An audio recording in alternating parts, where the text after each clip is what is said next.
ദൈവനാമത്തിന് മഹത്വം ഉണ്ടായിരിക്കട്ടെ. ഏറ്റവും ആദരണീയരും ബന്ധുരുമായ ജക്കലോടിയച്ഛൻ, നമ്മുടെ പ്രിയപ്പെട്ട വികാരി ജെറിഞ്ചോണച്ചൻ, ഈ ദേവാലയത്തിലെ ശുശ്രൂഷയ്ക്കായി കടന്നു വന്ന നിങ്ങൾക്ക് ഏവർക്കും കർത്താവായ യേശുക്രിസ്തുവിന്റെ നാമത്തിലെ വന്ദനം പറയുക. വീണ്ടും ഒരു ആത്മീയ ശുശ്രൂഷയിലേക്ക് കടന്നു വരുവാനും അല്പസമയം ദൈവസന്നിധിയിലായിരിക്കാൻ തക്കവണ്ണം ദൈവം നമുക്ക് കൃപ തന്നു ദൈവത്തെ സ്തുതിക്കുകയാണ്. ഇന്നത്തെ ദിവസത്തിന്റെ പ്രത്യേകത നമുക്കറിയാം. വന്ദനായ എബ്രഹാം ജക്കലോടി എപ്പിസ്കോപ്പായിൽ നിന്ന് കർത്താവിന്റെ ക്രൂശബന്ധത്തിൽ കൂടി ലഭിച്ച രക്ഷയുടെ സന്ദേശത്തിന്റെ ആ പ്രത്യേകതകളെ കുറിച്ച് നമുക്ക് കേൾക്കുവാനിടയായി. കർത്താവിന്റെ ക്രൂശമരണം മൂലം അനേക നന്മകളും മനുഷ്യർക്കും ലോകത്തിനും ലഭിച്ചു, അല്ലെങ്കിൽ ലോകത്തിന് വളരെയേറെ മാറ്റം അതുകൊണ്ട് സംഭവിച്ചു എന്ന് നമുക്കറിയാം.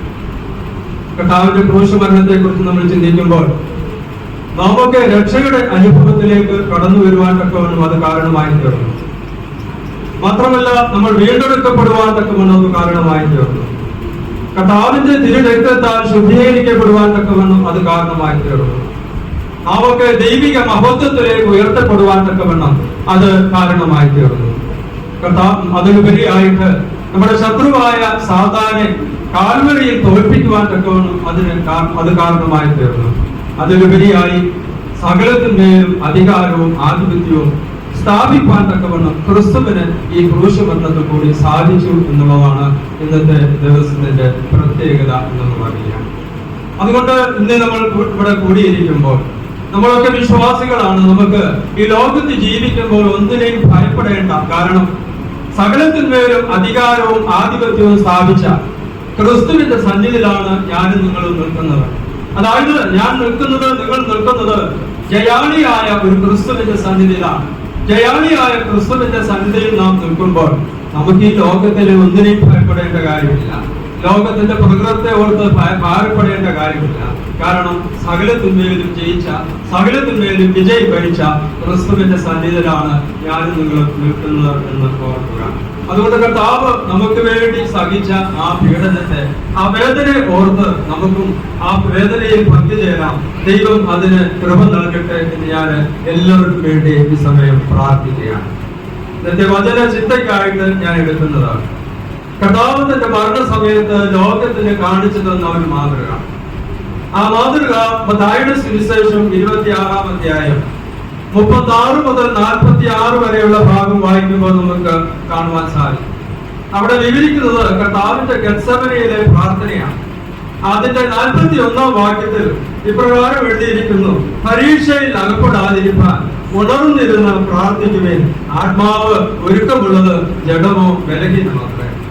കർത്താവ് തന്റെ വചനം അവിടെ പറയുന്നത് ആത്മാവ് ഒരുക്കമുള്ളതാണ്, പക്ഷെ ജഡം ബലഹീനമാണ്.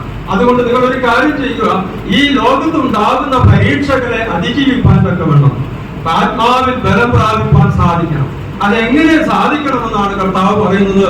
ഉണർന്നിരുന്ന് പ്രാർത്ഥിക്കുക എന്നുള്ളത്.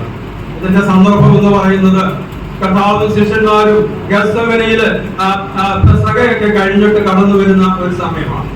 തന്റെ ശിഷ്യന്മാരോട് പറഞ്ഞു, നമ്മളിതാ വലിയ പോരാട്ടത്തിൽ അകപ്പെടുവാൻ പോവുകയാണ്. അതുകൊണ്ട് നിങ്ങൾ എന്നോടൊത്ത് അല്പസമയം ഉണർന്നിരുന്ന് പ്രാർത്ഥിക്കണം. അതിന് ശിഷ്യന്മാർക്ക് കഴിഞ്ഞില്ല.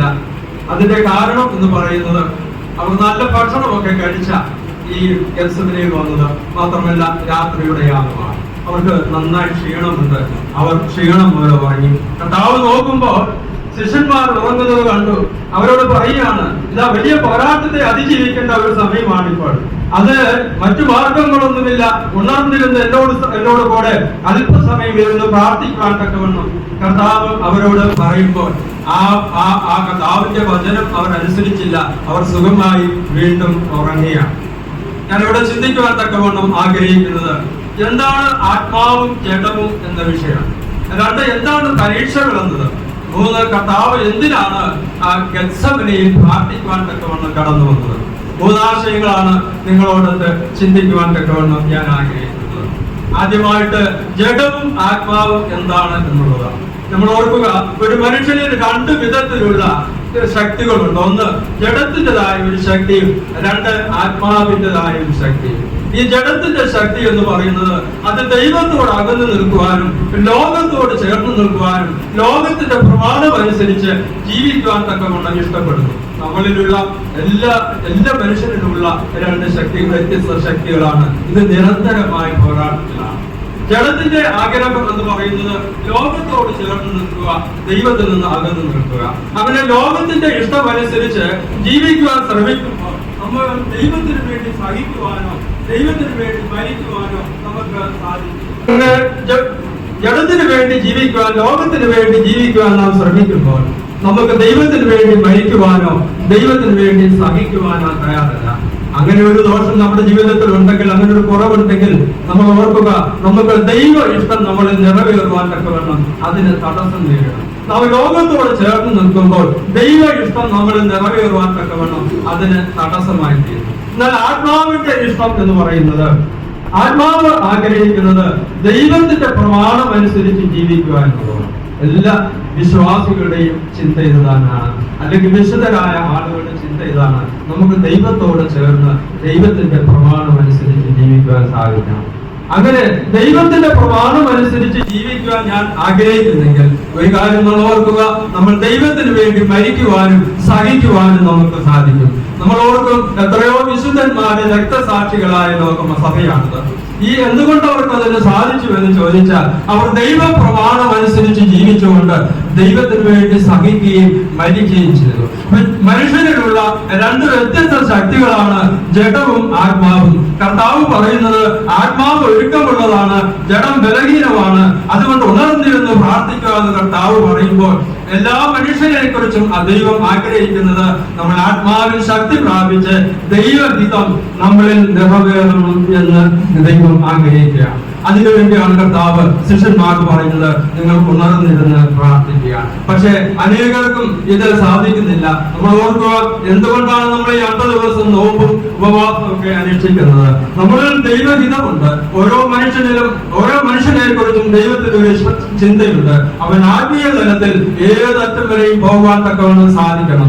നമ്മെ കുറിച്ച് ദൈവം ആഗ്രഹിക്കുന്നത് ദൈവഹിതം നമ്മൾ നിറവേറുവാനുള്ളത്. അങ്ങനെ ദൈവഹിതം നമ്മൾ നിറവേറണമെങ്കിൽ അതിന് മറ്റ് വഴികളൊന്നുമില്ല, ഒറ്റ വഴിയേ ഉള്ളൂ. നമ്മൾ ഉണർന്നിരുന്ന് പ്രാർത്ഥിക്കുവാനുള്ള ഒറ്റ വഴി.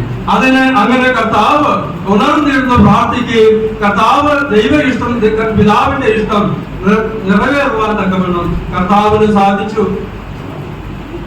നിറവേറാൻ തക്കവണ്ണം കർത്താവിന് സാധിച്ചു.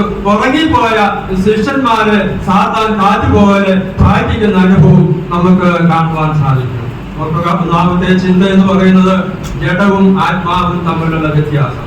കർത്താവ് പറഞ്ഞു ആത്മാവ് ഒരുക്കമുള്ളതാണ്, പക്ഷെ ജഡം ബലഹീനമാണെന്ന് പറയുമ്പോൾ എന്തുകൊണ്ടാണ് ആത്മാവ് ഒരുക്കമുള്ളതും എന്തുകൊണ്ട് ജഡം ബലഹീനമായി പോയത്? പ്രാർത്ഥനയുടെ ഉണർന്നിരുന്ന തീഷ്ണതയോടെയുള്ള പ്രാർത്ഥനയുടെ അനുഭവം ഇല്ലാത്തത് കൊണ്ടാണ് ജഡം ശക്തി പ്രാപിക്കുകയും ആത്മീയം നഷ്ടപ്പെടുകയും ചെയ്യുന്നത്. നമ്മുടെ 50 ദിവസം നോമ്പൊക്കെ സഭ ഒരുക്കിയിരിക്കുന്നത് 50 ദിവസം നമ്മൾ ഓർക്കുക, നമ്മൾ പ്രാർത്ഥിക്കുവാനും ദൈവത്തെ ആരാധിക്കുവാനും നോമ്പ് നോക്കുവാനും ലോകത്തിന്റെ പ്രവർത്തികളെ ഹിതങ്ങളെ ഉപേക്ഷിക്കുവാനും ലോകത്ത് നമുക്ക് ഇമ്പമായതിലേക്ക് ഉപേക്ഷിക്കുവാൻ വേണം ധാരാളം സാധ്യതകളാണ് ഈ 50 ദിവസം നമുക്ക് വേണ്ടി ഒരുക്കിയിരിക്കുന്നത്.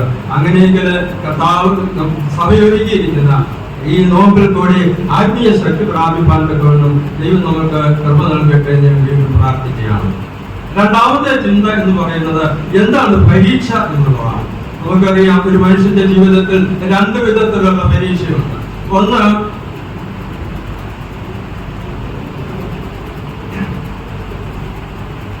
രണ്ട് വിധത്തിലുള്ള പരീക്ഷകളെയാണ് ഒരു മനുഷ്യൻ അഭിമുഖീകരിക്കുന്നത്. ഒന്ന് ഭൗതികമായ പരീക്ഷകൾ അല്ലെങ്കിൽ പോരാട്ടങ്ങൾ.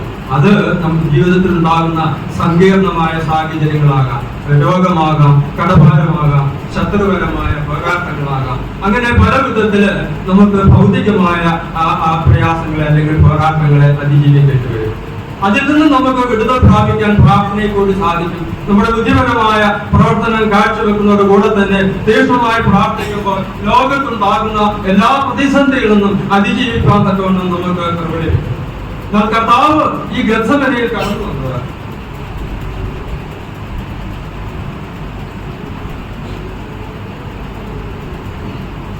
കർത്താവ് ഗത്സമനയിൽ കടന്നു വന്നത് ഭൗതിക സാഹചര്യങ്ങൾ അല്ലെങ്കിൽ ഭൗതിക ജീവിതത്തിൽ ഉണ്ടാകുന്ന ആ പോരാട്ടങ്ങളെ അതിജീവിക്കുവാൻ അല്ല കർത്താവ് ഗത്സമനയിൽ കടന്നു. കർത്താവിന് ആത്മീകമായ ദൈവഹിതം ക്രിസ്തുവിൽ നിറവേറണമെന്ന ഉദ്ദേശത്തോടെയാണ് കർത്താവ് ഗത്സമനയിൽ കടന്നു വന്നത്. അതിനുവേണ്ടിയാണ് ശിഷ്യന്മാരോടൊത്ത് പ്രാർത്ഥിക്കുവാൻ തക്കവണ്ണം ഇടയായത്. ആത്മാവ് ആത്മീകമായ ശക്തി പ്രാപിച്ച് എന്താണോ തന്നെ കുറിച്ച് പിതാവായ ദൈവം ആഗ്രഹിക്കുന്നത് ആ ആഗ്രഹം നിറവേറാൻ തക്കവണ്ണമാണ് കർത്താവ് ഗത്സമനയിൽ പ്രാർത്ഥിക്കുവാൻ തക്കവണ്ണം കടന്നു വന്നത്. അത് കർത്താവ് നിർവഹിക്കുകയും കർത്താവ് ആത്മീകമായി ശക്തി പ്രാപിക്കുകയും ചെയ്തു. അപ്പോൾ ഓർക്കുക, ഓരോ മനുഷ്യനിലും ദൈവികമായ ഒരു ഉദ്ദേശമുണ്ട്, ദൈവികമായ ഒരു പദ്ധതിയുണ്ട്. ആ പദ്ധതി എന്ന് പറയുന്നത് ദൈവത്തോട് ചേർന്ന് നിന്ന് ജീവിക്കുക, ആത്മീയ ജീവിതത്തിൽ നമ്മൾ വളർച്ച പ്രാപിക്കുക. നമ്മെ കുറിച്ചൊക്കെ ദൈവം വലുതും ചെറുതുമായ ആത്മീയ പ്രവർത്തനങ്ങളെ ആഗ്രഹിക്കുന്നുണ്ട്. നമ്മൾ അതിനെ കുറിച്ചൊന്നും ഓർക്കുന്നില്ല. 80 ദിവസം നോമ്പ് നോക്കുമ്പോൾ നമ്മുടെ മനസ്സിലേക്ക് വരേണ്ട ചിന്ത നമുക്ക് കുറച്ച് ദിവസം ഭക്ഷണ പദാർത്ഥങ്ങൾ ഉപേക്ഷിച്ചിട്ട് മാറി നിൽക്കുക എന്നുള്ളതല്ല. എന്റെ കർത്താവിന് വേണ്ടി, എന്റെ ദൈവത്തിന് വേണ്ടി അല്പസമയം ചെലവഴിക്കുവാൻ, നമ്മുടെ ജീവിതത്തിൽ അല്പസമയം ചെലവഴിക്കുവാൻ അവസരം ലഭിക്കണമെന്നുള്ള ഉദ്ദേശത്തോടെയാണ് ഈ 50 ദിവസം നോമ്പും പ്രാർത്ഥനയൊക്കെ ഒരുക്കിയിരിക്കുന്നത്. നമ്മൾ ഓർക്കുക, ഈ പോരാട്ടമുള്ളത് മനുഷ്യ ജീവിതത്തിൽ മാത്രമല്ല, മനുഷ്യന് നമ്മളെ പോലുള്ളവർക്ക് മാത്രമല്ല, കർത്താവിന്റെ ശിഷ്യന്മാരിലും ഈ ശക്തമായ പോരാട്ടം ജീവിതത്തിൽ ഉള്ളതായിട്ട് നമുക്ക് കാണാൻ സാധിക്കും. ഭൗതികമായ ജീവിതത്തിൽ ജീവിക്കുന്ന ഒരു വ്യക്തിക്ക് വലിയ പോരാട്ടങ്ങളൊന്നും അതിജീവിക്കേണ്ട കാര്യമില്ല. പക്ഷെ നമ്മൾ ഓർക്കുക, ഞാനും നിങ്ങളും ആത്മീയമായി ജീവിക്കുവാൻ ആഗ്രഹിക്കുന്നെങ്കിൽ ശക്തമായ സാത്താന്റെ പോരാട്ടം മനുഷ്യ ജീവിതത്തിൽ ഉണ്ടാകും എന്നുള്ളത്. അത് എന്റെ ജീവിതത്തിലല്ല, നിങ്ങളുടെ ജീവിതത്തിലുമല്ല, കർത്താവിന്റെ ശിഷ്യന്മാരുടെ ജീവിതത്തിൽ നമ്മൾ പരിശോധിക്കുമ്പോൾ റോമർക്ക് എഴുതിയ ലേഖനം 7-ാം അധ്യായം 18-ാം വാക്യം വായിക്കുമ്പോൾ വിശുദ്ധ പൗലോസ് എന്ന് പറയുന്നു, നന്മ ചെയ്യുവാനുള്ള ആഗ്രഹം എന്റെ ജീവിതത്തിലുണ്ട്, പക്ഷെ എനിക്ക് സാധിക്കുന്നില്ല, ഞാൻ തിന്മയാണ് പ്രവർത്തിക്കുന്നത് എന്ന് പറയുമ്പോൾ ഏത് മനുഷ്യനിലും ദൈവഹിതം നിറവേറ്റാതിരിക്കാനുള്ള ശക്തമായ പോരാട്ടം എല്ലാ ക്രിസ്തീയ വിശ്വാസികളുടെ ജീവിതത്തിലുണ്ട്. നമ്മൾ ഓർക്കുക, ഭൗതിക ജീവിതത്തിൽ ഉണ്ടാകുന്നതിന്റെ 100 മടങ്ങ് ശക്തമായ പോരാട്ടമായിരിക്കും ആത്മീയ ജീവിതത്തിൽ ഉണ്ടാകാൻ തക്കവണ്ണം ഇടയാക്കുന്നത്. ക്രിസ്തുവിനെ സംബന്ധിച്ച് ദൈവിക ഉദ്ദേശം എന്തായിരുന്നു? എന്തിനാണ് കർത്താവായ യേശു ക്രിസ്തു ഈ ലോകത്ത് കടന്നു പോകുന്നത്? 1 യോഹന്നാൻ 3:8 വായിക്കുമ്പോൾ അവിടെ ഇപ്രകാരം എഴുതിയിരിക്കുന്നു, പിശാചിന്റെ പ്രവൃത്തികളെ അഴിക്കുവാൻ തക്കവണ്ണം ദൈവപുത്രൻ പ്രത്യക്ഷനായി. അതായത് കർത്താവായ യേശു ക്രിസ്തു ഈ ലോകത്ത് ജനിച്ചത് പിശാചിന്റെ പ്രവൃത്തികളെ അഴിക്കുവാനാണ്. അതുമൂലം മനുഷ്യന് വീണ്ടെടുപ്പിന്റെയും രക്ഷയുടെയും ശുദ്ധീകരണത്തിന്റെയും ആ ദൈവിക മഹത്വത്തിലേക്ക് ഉയർത്തുവാൻ തക്കവണ്ണമാണ് കർത്താവായ യേശു ക്രിസ്തു ഈ ലോകത്ത് കടന്നു വന്നത്. കർത്താവിന്റെ ജനനത്തിന്റെ ഉദ്ദേശം അത് തന്നെയായിരുന്നു, സാത്താന്റെ പ്രവൃത്തിയെ അത് അഴിക്കുക. അതിന് സാധിക്കണമെങ്കിൽ എങ്ങനെയാണ് അത് സാധിക്കുന്നത്? സാത്താന്റെ പ്രവൃത്തിയെ എങ്ങനെയാണ്, അല്ലെങ്കിൽ സാത്താന്റെ പോരാട്ടത്തെ എങ്ങനെയാണ് അതിജീവിക്കുവാൻ സാധിക്കുന്നത്? അതിന് സാധിക്കണമെങ്കിൽ മോശ പിച്ചള സർപ്പത്തെ മരുഭൂമിയിൽ ഉയർത്തിയതുപോലെ കർത്താവിനെയും ക്രൂശിൽ ഉയർത്തണം എന്നുള്ളതായിരുന്നു ദൈവിക പദ്ധതി എന്ന് പറയുന്നത്. മോശ പിച്ചള സർപ്പത്തെ മരുഭൂമിയിൽ ഉയർത്തിയതുപോലെ അതേപോലെ തന്നെ കർത്താവായ യേശു ക്രിസ്തുവിനെയും കുരിശിലിത ലോകത്തിന്റെ മുമ്പിൽ ഉയർത്തണം. അതായിരുന്നു പിതാവായ ദൈവത്തിന്റെ ക്രിസ്തുവിന്റെ പുത്രനെ കുറിച്ചുള്ള ഉദ്ദേശം. എന്നാൽ ഇവിടെ ഒരു കാര്യം നമ്മൾ ഓർക്കുമ്പോൾ സാത്താൻ അതിന്റെ തടസ്സം സൃഷ്ടിക്കുന്ന സംഭവമാണ് നമുക്ക് ഗത്സമനെ തോട്ടത്തിൽ കാണുവാൻ സാധിക്കുന്നത്. അവിടെ 2 വിധത്തിലാണ് സാത്താൻ ഇത് കർത്താവിന്റെ മരണത്തെ തടയുവാൻ തക്കവണ്ണം, കർത്താവിന്റെ ക്രൂശ് മരണത്തെ തടയുവാൻ തക്കവണ്ണം 2 വിധത്തിലാണ് സാത്താൻ അവിടെ പ്രവർത്തിക്കുന്നത്. ഒന്നാമത് നമ്മൾ നോക്കുക, കർത്താവ് ഗത്സമനയിൽ കടന്നു വരുമ്പോൾ വലിയ ഭയത്തോടെ പറയുന്നുണ്ട്, പിതാവേ, ഈ പാനപാത്രം എങ്കിൽ നിന്ന് നീക്കി തരണമേ എന്ന് പ്രാർത്ഥിക്കുന്നുണ്ട്. എന്താ അതിന്റെ കാരണം എന്ന് ചോദിച്ചാൽ, മനുഷ്യൻ കർത്താവിൽ ദൈവത്വമുണ്ട്, മനുഷ്യത്വമുണ്ട്. പൂർണ്ണ മനുഷ്യനും പൂർണ്ണ ദൈവമാണ് കർത്താവ്. മനുഷ്യരുടെ നിലയിൽ മാനുഷികമായ ഭയം കർത്താവിന്റെ ഹൃദയത്തിലുണ്ട്. ആ മാനുഷികമായ ഭയമുള്ളത് കൊണ്ടാണ് കർത്താവ് പ്രാർത്ഥിച്ചത്, പിതാവേ, ഈ പാനപാത്രം എങ്കിൽ നിന്ന് നീക്കി തരണമേ. അതുകൊണ്ട് സാത്താൻ ആദ്യമായി ചെയ്ത തന്ത്രം കർത്താവിനെ മരണത്തിൽ നിന്ന് പിന്തിരിപ്പാൻ തക്കവണ്ണം ശ്രമിക്കുന്നത് കർത്താവിന്റെ മനസ്സിലേക്ക് ഭയം കടത്തിക്കൊടുക എന്നുള്ളതാണ്. കർത്താവിന്റെ മനസ്സിലേക്ക് ആ ക്രൂശ് മരണത്തിന്റെ വേദനജനകമായ അനുഭവത്തെയും ആ ക്രൂരമായ അനുഭവത്തെയും മനസ്സിലേക്ക് കടത്തിക്കൊണ്ട് കർത്താവിന്റെ ക്രൂശ് മരണത്തിൽ നിന്ന് പിന്തിരിപ്പിക്കാൻ സാധിക്കുമോ എന്ന് സാത്താൻ ആദ്യമായി ശ്രമിക്കുകയാണ്. അപ്പോഴാണ് കർത്താവ് ശിഷ്യന്മാരോട് പറയുന്നത്, ഉണർന്നിരുന്ന് പ്രാർത്ഥിക്കുക, ജഡത്തിന്റെ ഇച്ഛയെ തോൽപ്പിച്ചിട്ട് ആത്മാവിന്റെ ഇച്ഛയെ ജയിക്കാൻ തക്കവണ്ണം ഇതാ ഉണർന്നിരുന്ന് പ്രാർത്ഥിക്കുക. കർത്താവിന്റെ പ്രാർത്ഥന മൂലം ആ സാത്താന്റെ തന്ത്രം അവിടെ പരാജയപ്പെടുകയും യേശു ആത്മാവിൽ ശക്തി പ്രാപിച്ച് ക്രൂശ് മരണത്തിന് തയ്യാറാകുന്ന അനുഭവം നമുക്ക് കാണാൻ സാധിക്കും. ആദ്യം കർത്താവ് പ്രാർത്ഥിച്ചു, പിതാവേ ഈ പാനപാത്രം എങ്കിൽ നിന്ന് നീക്കി തരണമെന്ന് പ്രാർത്ഥിക്കുമ്പോൾ വീണ്ടും പ്രാർത്ഥന കഴിഞ്ഞപ്പോൾ പിതാവ് നിന്റെ ഇഷ്ടം നിറവേറട്ടെ എന്ന്. ആദ്യമായി നമ്മൾ ക്രിസ്തുവിനെ കാണുമ്പോൾ ഭയത്തോടെ നിൽക്കുന്ന ക്രിസ്തു ആണെങ്കിൽ, അല്ലെങ്കിൽ ആ മനുഷ്യനെന്ന നിലയിൽ ആ ബലഹീനത മനുഷ്യൻ ആ ക്രിസ്തുവിന് ഉണ്ടായെങ്കിൽ ആ പ്രാർത്ഥനയിൽ കൂടി ശക്തി പ്രാപിച്ച ക്രിസ്തുവിനെ കാണാൻ സാധിക്കും. അവിടെ ദൈവഹിതം നിറവേറുവാൻ തക്കവണ്ണം പൂർണ്ണമായി ശക്തി പ്രാപിച്ച ക്രിസ്തുവിനെ നമുക്ക് ഗെത്സമനയിൽ കാണാൻ സാധിക്കും. നമ്മുടെ ജീവിതത്തിൽ ഓർക്കുക, ഈ 50 ദിവസം നോമ്പും പ്രാർത്ഥനയൊക്കെ ആത്മാവിൽ ശക്തി പ്രാപിപ്പാൻ തക്കവണ്ണം, ജഡത്തിന്റെ ഇച്ഛയെ തോൽപ്പിപ്പാൻ തക്കവണ്ണം, സാധാരണ തന്ത്രങ്ങളെ തോൽപ്പിപ്പാൻ തക്കവണ്ണമാണ് ഈ 50 ദിവസത്തെ വിശുദ്ധ നോമ്പും കുമ്പസാരമൊക്കെ സഭ നമുക്ക് വേണ്ടി ഒരുക്കിയിരിക്കുന്നത്. അപ്പോൾ ഒന്നാമത്തെ സാധാരണ തന്ത്രം എന്ന് പറയുന്നത് കർത്താവിനെ മരണത്തിൽ നിന്ന് പിന്തിരിപ്പിക്കാൻ ഭയം മൂലം സാധിക്കുന്നു എന്നുള്ളത്. അതിനെ സാധിക്കാതെ വന്നപ്പോൾ സാത്താൻ വീണ്ടും ഒരു തന്ത്രം ഉണ്ടാക്കിയാണ്. കർത്താവ് മരിച്ചോട്ടെ, മരിക്കുന്നതിൽ കുഴപ്പമില്ല, പക്ഷെ ക്രൂശിൽ മരിക്കരുത് എന്നുള്ളത് രണ്ടാമത്തെ തന്ത്രമാണ്. അതുകൊണ്ടാണ് കർത്താവിന് കഠിനമായ മർദ്ദനം ഏൽക്കേണ്ടി വന്നത്. നമ്മൾ ഓർക്കുക, അന്നത്തെ ചരിത്രമൊക്കെ പരിശോധിക്കുമ്പോൾ ഒരു മനുഷ്യനെ ക്രൂശീകരണത്തിന് വിധിക്കുകയാണെങ്കിൽ അവന് കഠിനമായ മർദ്ദനമൊന്നും ഏൽക്കേണ്ടി വരികയില്ല. ഒരു മനുഷ്യനെ ക്രൂശിക്കുമ്പോൾ അവൻ 2-3 ദിവസം ഈ ക്രൂശിൽ കിടന്ന് രക്തം മാറുന്നതാണ് മരിക്കുന്നത്. വളരെ മണിക്കൂറ് 10-70-80 മണിക്കൂറൊക്കെ കുരിശിൽ കിടന്ന വ്യക്തികളെ കുറിച്ച് ചരിത്രം പറയുന്നുണ്ട്. പക്ഷെ കർത്താവ് ഏതാണ്ട് 3 മണിക്കൂർ മാത്രമേ ക്രൂശിൽ കിടന്നുള്ളൂ. എന്തുകൊണ്ടാണ് അത് അങ്ങനെ സാധിച്ചത്, അങ്ങനെ കഴിഞ്ഞെന്ന് ചോദിച്ചാൽ അതികഠിനമായ ആ മർദ്ദനമാണ് കർത്താവിന് ഏൽക്കേണ്ടി വന്നത്. നമ്മള് കർത്താവിന് ഏറ്റ മർദ്ദനത്തിന്റെ ആ രൂക്ഷത, അതിന്റെ കഠിനത, നമുക്ക് അതിന്റെ വ്യാപ്തി മനസ്സിലാകണമെങ്കിൽ യെശയ്യാപ്രവചനം 52 ബഹുമാനം വായിക്കുമ്പോൾ അവിടെ നമുക്ക് കാണുവാൻ സാധിക്കും. അവിടെ പ്രവാചകൻ എഴുതിയിരിക്കുന്നത്, അവന്റെ രൂപം കണ്ടാൽ ആളല്ല എന്നും അവന്റെ ആകൃതി കണ്ടാൽ മനുഷ്യനല്ല എന്ന് തോന്നുമാറ് അവൻ നിരൂപനായി തീർന്ന അതികഠിനമായ മർദ്ദനമേറ്റ യേശുവിനെ നമുക്ക് കാണുവാൻ സാധിക്കും. അവന്റെ ശരീരം രക്തം വാർന്നൊഴുകുന്ന ഒരു മാംസകഷണം പോലെയായി ക്രിസ്തുവിനെ ലോകത്തിന്റെ മുമ്പിൽ ആ സഭയുടെ മുമ്പിൽ കാണുവാൻ സാധിക്കും. എന്തുകൊണ്ട് ഇത്ര കഠിനമായ മർദ്ദനം ഏൽക്കേണ്ടി വന്നു എന്ന് ചോദിച്ചാൽ സാത്താന്റെ തന്ത്രം, അവൻ മരിച്ചാലും ക്രൂശിൽ മരിക്കരുത്, മർദ്ദനം മൂലം യേശു മരിക്കട്ടെ എന്നുള്ള ആ ചിന്തയോടെയാണ് കഠിനമായ മർദ്ദനം യേശുവിന് ഏൽക്കേണ്ടി വന്നത്. ഓർക്കുക, ഇത്രയും മർദ്ദനമേറ്റ ഒരാൾക്ക് ഒരിക്കലും ജീവിക്കുവാൻ സാധിക്കില്ല, അവൻ മരിച്ചു പോകും, സംശയമൊന്നുമില്ല. പക്ഷെ കർത്താവ് ആ അനുഭവത്തെയും അതിജീവിക്കുവാൻ തക്കൊണ്ട് കർത്താവിന് സാധിച്ചു.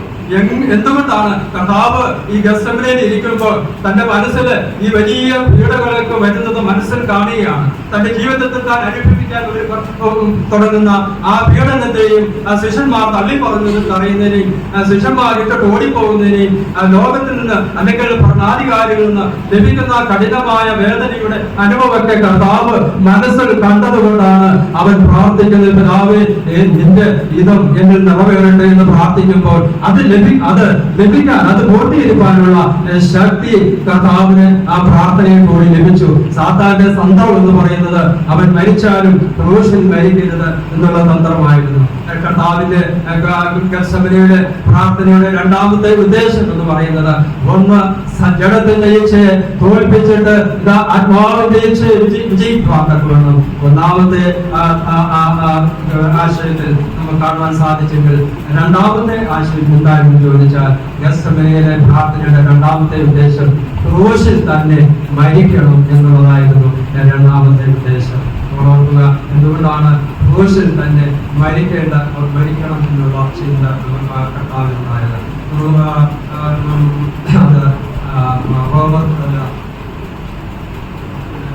റോമർക്ക് എഴുതിയ 3-ാം അധ്യായം 25-ാം വാക്യം നമ്മൾ വായിക്കുമ്പോൾ കർത്താവിനുണ്ടായ ആ ക്രൂശ് മരണത്തിന്റെ പ്രത്യേകത അവിടെ എഴുതപ്പെടുത്തിയിട്ടുണ്ട്.